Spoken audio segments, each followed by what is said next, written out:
Sir, திடீர்னு என்ன ரேஸ்ல கார் ஓட்டுற மாதிரி ஓட்டிட்டு வந்தீங்க? சில நேரங்கள்ல அது தேவைப்படுதுன்னா அப்படி ஓட்டி தானே ஆகணும். ரொம்ப நேரமா ஒரே இடத்துல சுத்திக்கிட்டு இருக்கிற மாதிரி தோணுது சார். ஆமா ஆமா, ஆரம்பிச்ச இடத்துலயே தான் இருக்கும். நம்ம பேச ஆரம்பிக்கிறப்பெல்லாம் ஏதாவது ஒரு டிஸ்டர்பன்ஸ் வந்துகிட்டே இருக்கு. இப்படியே போனா நம்ம கடைசி வரைக்கும் எதுவும் பேச மாட்டோம்னு நினைக்கிறேன்.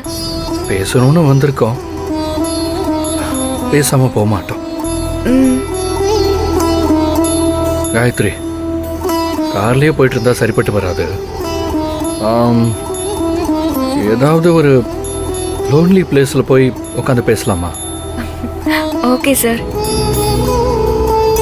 ஏதாவது ஒரு நல்ல இடத்த செலக்ட் பண்ணி போய் எப்படியாவது நம்ம மனசுல இருக்கிற காதலை காயத்ரி கிட்ட சொல்லிடணும். இன்னைக்கு மிஸ் பண்ணவே கூடாது. சொல்றேன்.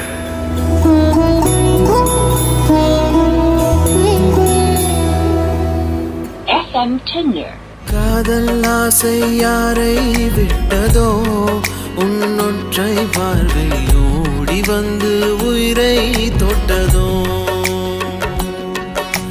காதல் தொல்லை தாங்கவில்லையே, அதை தட்டி கேட்க உன்னை விட்டால் யாரும் இல்லையே, யோசனை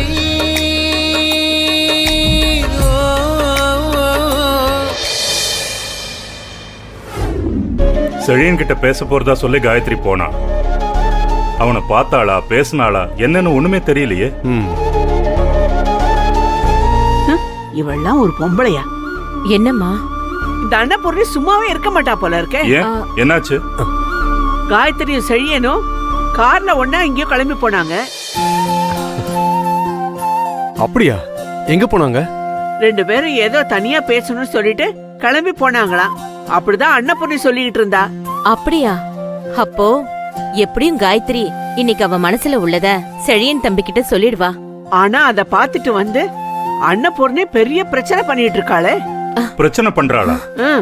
ஆமா, அவங்க ரெண்டு பேரும் வெளியே போயிருக்கிறத பாத்துட்டு அத ஆதிசங்கரி கிட்ட சொல்லிட்டா.